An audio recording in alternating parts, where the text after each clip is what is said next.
We'd sit down like Oprah and just chat a little bit, because how often do you get to chat with a plastic surgeon?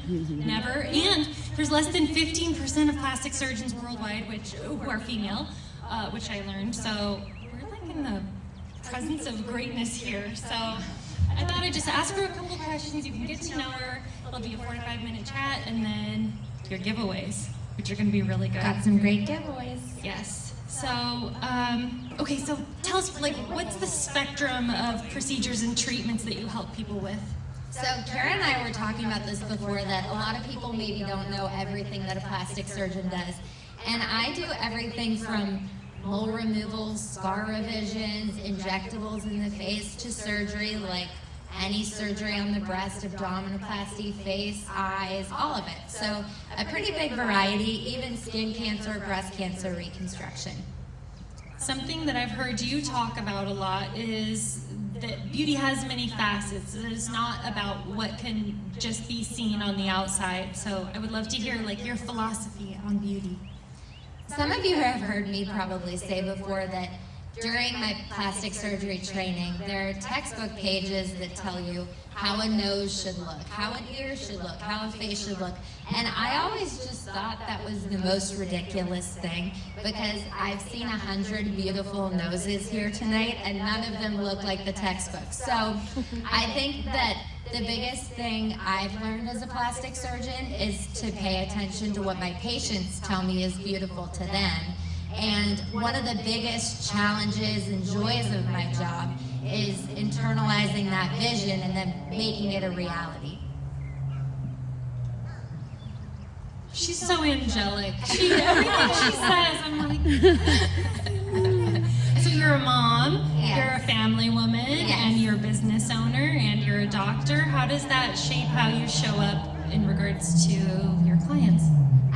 I think that they all really work together, because most of my patients are women and a lot of them are moms.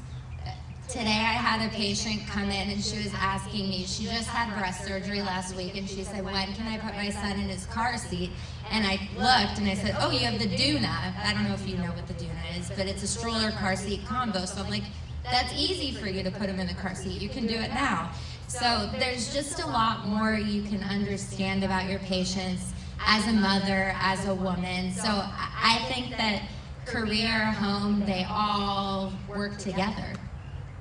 I love that. What's something that people misunderstand about plastic surgery? Maybe they have something in mind, like a misconception about what it means to, like, just book a consultation and tell you what's on their mind and, like, what they're struggling with.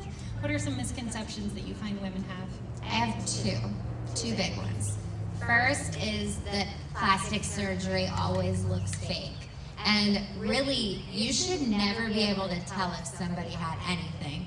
Unless, of course, maybe some people want you to be able to tell, but typically people don't.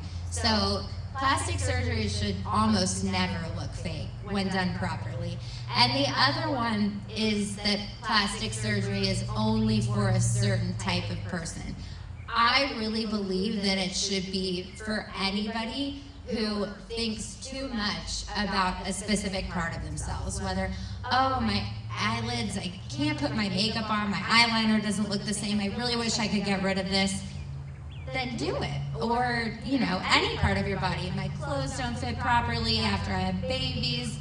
If something is occupying that much mental real estate, is ruining your enjoyment and putting on cute clothes or going out to whatever, then you should do something about it. And it's empowering, and it is for everybody.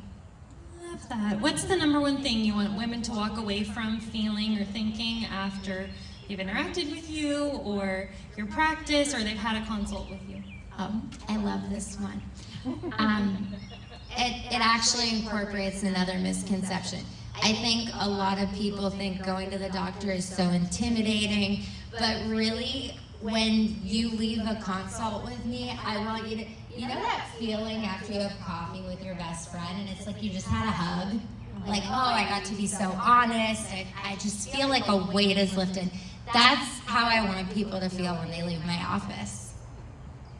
I love that. I hope you feel hugged by me, Carol. I do. The first time that I met you, we were sitting in your office and chatting, and I had had a really draining meeting prior to that, and I came in and saw her, and I was re-energized, which for people who are introverts, you know that like you like to show up for people, but it usually drains you, and I felt like just so light and airy, like being in your presence and your assistants and everyone that I was talking to, and we were just meeting and planning on this event. I was like, my heart feels fuller. You're having a good ripple effect already. We didn't even get to my consult. That was just event planning. So. Okay, so now the fun stuff. You get to give away some prizes. So you have 2 prizes to give away. The first is a Thrive Custom Facial and Revision Skincare Bundle valued at $500.